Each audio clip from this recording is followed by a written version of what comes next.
Hello and welcome to another episode of Making Mindset Matter with me, your host, Lorna McKenna. If you haven't already done so, please do click the subscribe or follow button so you can be notified when a new episode comes out each week. But with that being said, I am going to dive into today's topic and talk about how to overcome your negative self-talk, because I feel like this is a topic and something that we constantly have to work on. A lot of people that I speak to talk about this negative self-chatter that we have with ourselves, which can come up in forms of how we talk to ourselves daily, that we tell ourselves we're not good enough, and all the other negative things that we say to ourselves. And trust me, I've said a lot of negative things to myself and sometimes still do. So in today's episode, I'm going to talk about how we speak to ourselves, the ways to reduce the negative thoughts, and a method that I use to help me work through it, and how you can speak to yourself more positively. So, I'm just thinking of where to get started with this. One of the most profound statements that I heard about negative self-talk that really sort of like shocked me into changing the way that I think is that when we talk negatively to ourselves and we have this negative self-talk, it's actually a form of self-abuse, because we're so nasty towards ourselves and so like abusive in what we say. We're not good enough, I'm fat, I'm ugly, I'm not worthy, no one will love me, useless, I'm not going to achieve anything. I'm just talking about these are just some of the examples of some of the things that I've said to myself. And I used to have such bad negative self-talk that it's taken me a long time to get to where I am today. And one thing that I always think, another thing that was like a profound thing to me, is you wouldn't talk to your friends or family in the same way that you talk to yourself. So why do we talk to ourselves in this way? And the thing is, because the brain is obviously naturally programmed to look for the negative in things, it's so easy to get caught. And if we don't have the awareness of how we're speaking to ourselves, then we don't actually realize how detrimental the narrative that we're telling ourselves is.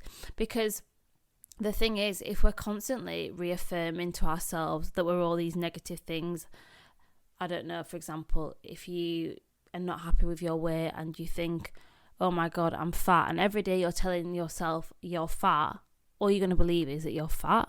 Or if you don't achieve something and then you tell yourself you're useless and you keep reaffirming to yourself, I am useless, I'm not going to achieve anything, then guess what? You're going to believe that you're useless and you're not going to achieve anything, because what we think about most and what we talk about most manifests into our reality. So it's the same with the self-talk that we have.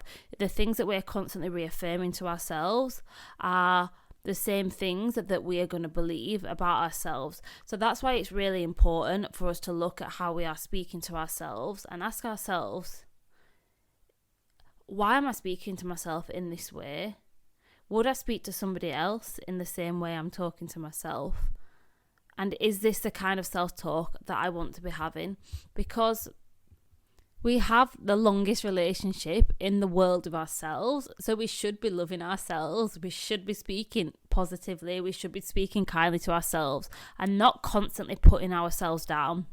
So an exercise that I learned to help with this was, and I'm going to run through it with you because it really made me aware of how I speak to myself, and some of the things that I was constantly saying.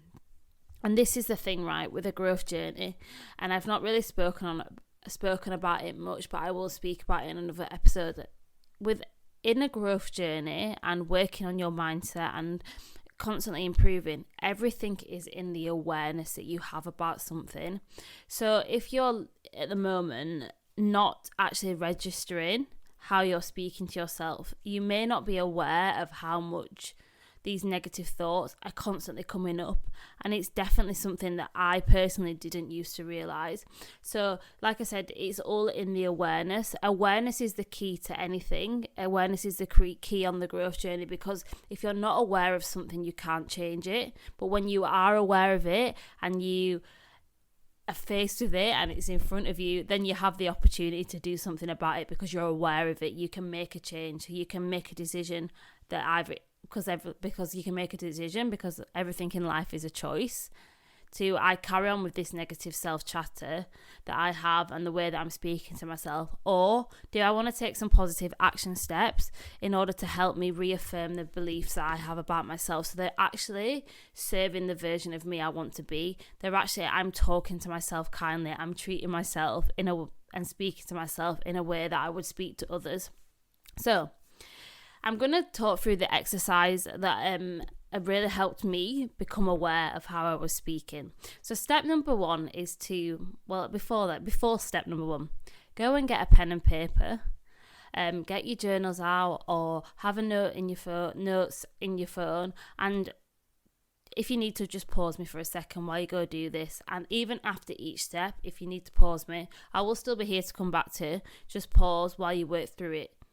Do not rush through this exercise because it's a really powerful thing to do, and I really want you to take some time to do it if you really are serious or you really do want to start changing the way that you speak to yourself. So step number one is to create a list of all the negative things that you say to yourself and write them all down and write them in the way that you would actually say them to yourself as well. So this could be things like I said at the start. I used to tell myself I was fat all the time. I was useless. No wonder I'm single. Why would anybody want me? I won't be successful. I'm not worthy of success. Why would I get that over that other person? Because they're obviously better than me. These are just some of the old narratives I used to have in my head. And then step number two, I want you to write down what the worst thing that you have ever said to yourself is. And this actually can be a really difficult thing to do because to be so open and honest and vulnerable with yourself about how you've spoken to yourself is a really uncomfortable thing to do. But as I spoke about in the episode about choosing your discomfort, sometimes we have to do things that are uncomfortable in order to grow the most. So yeah, step number two is to write down the worst thing you have ever said to yourself. And like I said, don't judge yourself for saying it. It's about bringing it into your awareness because like I said, once it's in the awareness, we can do something to change it. So like I said, step one was write down the negative things that you say to yourself. Write them all down. And step two was to write down the worst thing that you've ever said to yourself. Now, take that list and go to see someone that you love, whether that be a family member, friend, anybody, and go say all these negative things that you say to yourself, go and repeat that to somebody else and tell that person that they are that all them things on that list. Because I guarantee you don't want to do it. There is no way the negative things I would say about myself I would say to somebody that I love or cared about. I wouldn't even say it to my worst enemy. And you're probably thinking, you're just probably thinking, how do you know this? Because we wouldn't talk to other people in the same way that we talk to ourselves. Because it doesn't feel good. It doesn't feel good to go say them things to other people because you know that it would upset them. Because it would make them feel not great about themselves. It could possibly dent their confidence. It could, make them have a complexion about something. So then the question is, why do we do it to ourselves?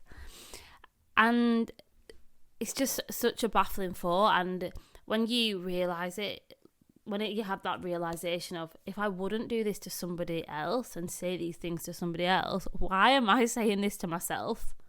And you're just like, why am I saying this to myself?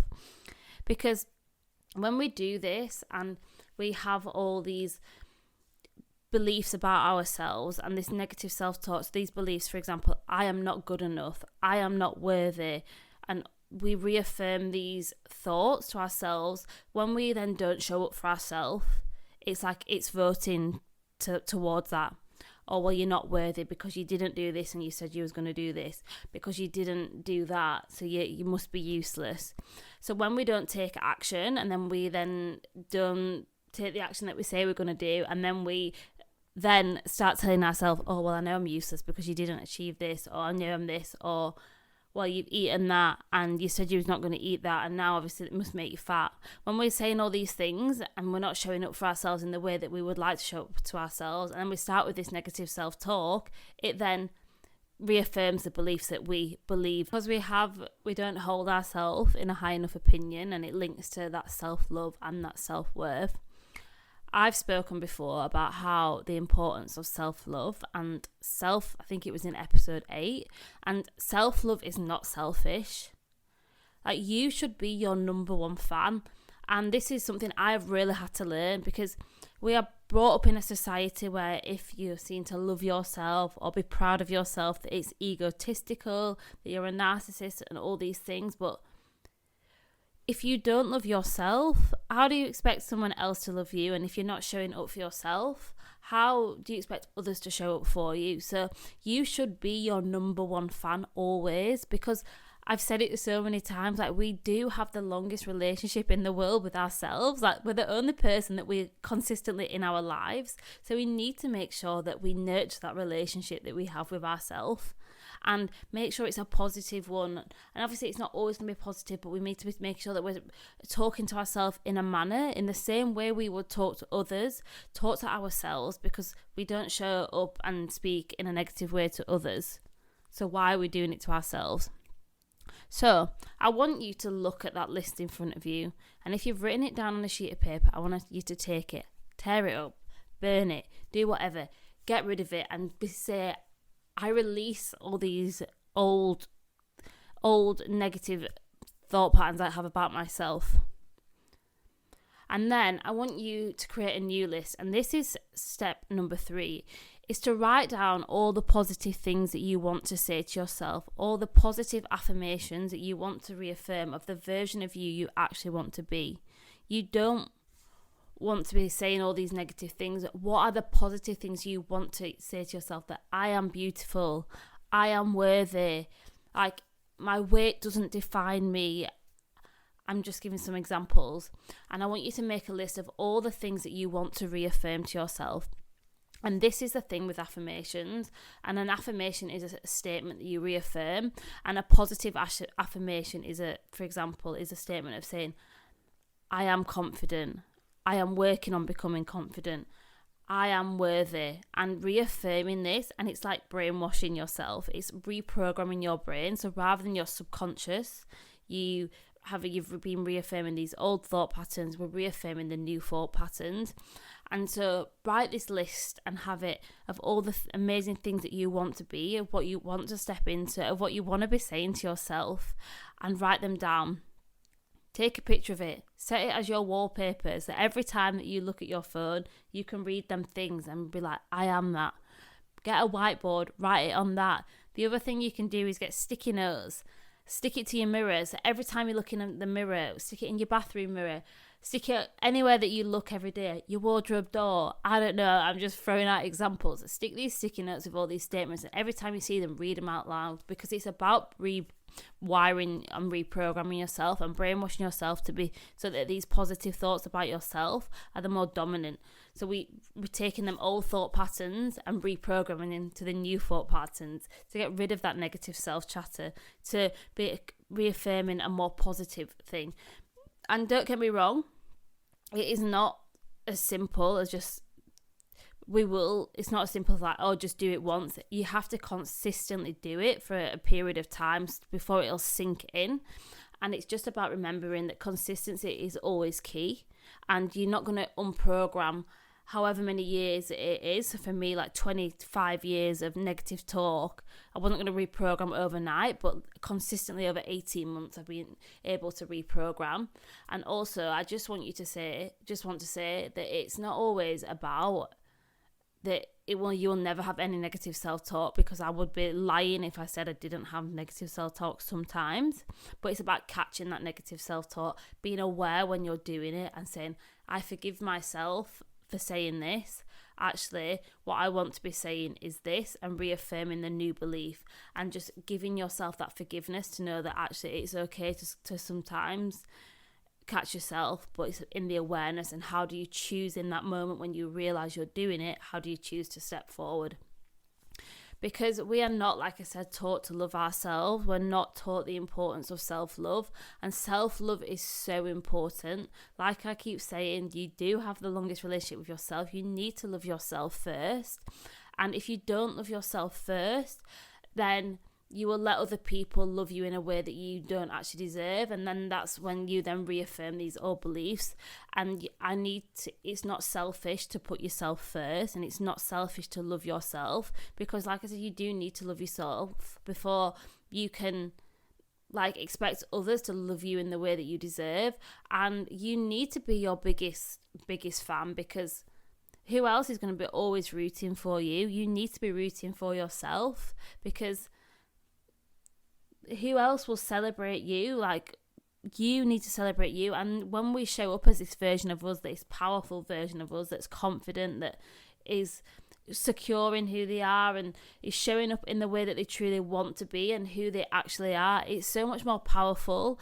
And then it ripples around, because when we show up better for ourselves, it increases our energy, it increases that positive emotion, it increases the way that we show up into all interactions, and that ripples around, because when we're feeling good about ourselves, people pick up on energy, it goes around. So yeah, that is what I've got for today. So it's just about remembering, you need to be your biggest fan. So the exercise is, step 1 is to write down the negative stuff that you say about yourself, and make a list, and be as open and honest with yourself as possible. And then step 2 is to write down the worst thing that you've ever said to yourself, and look at this from a place of awareness, because it's all in the awareness. And then after you've done step 2, it was to go find someone that you'd say this to, because we all know we're not saying that to anybody. So why are we saying it to ourselves? So rip up that list, rip up them old beliefs, and then burn it, whatever you want to do. Start a new list. Of step 3 is to write down all the positive things that you want to say about yourself, and take a picture of it. Write it on sticky notes, write it on whiteboards, write it on your mirror, write it on your wall, whatever you want to write it, and write it somewhere you're going to see it every single day. And every single day, read them out loud, reaffirm them new beliefs, and then you will slowly begin and consistently do it, because consistency is key. Slowly do it, because then you will reaffirm this new thought pattern that you have, and you'll reprogram your brain and brainwash yourself into thinking these things, and then you'll be showing up better. You will love yourself more. You will be your biggest fan. But it wouldn't be an episode of Making Mindset Matter without a good journal prompt. So I've got a journal prompt challenge for you this time. Is to write a list of 30 things that you love about yourself. And this can be appearance, values, anything that you love about yourself. And I want you to write 30 things that you love about yourself. And I want you to tag me when you've done it. And tag me on Instagram at LornaMcKenna_, and tag me when you've done this journal prompt. And write 30 things that you love about yourself. I want to know how it makes you feel, because it can be uncomfortable. When I first did this, I thought there was no way I could find 30 things that I love about myself. But once you get started, you actually start to focus on all the amazing qualities that you do have, and all the things you do love about yourself, rather than what you don't. But if you have taken any value from this episode, and you have learned, or you think that you know someone that may benefit from this episode, please do share it with them. Share it on your social media and tag me at LornaMcKenna_, and I would love to hear from you about it. And yeah, just share it with anybody that you think would benefit, because that's how we can help more people, is by sharing and moving forward. But as always, remember to love yourself, be your biggest fan, and here is to making your mindset truly matter.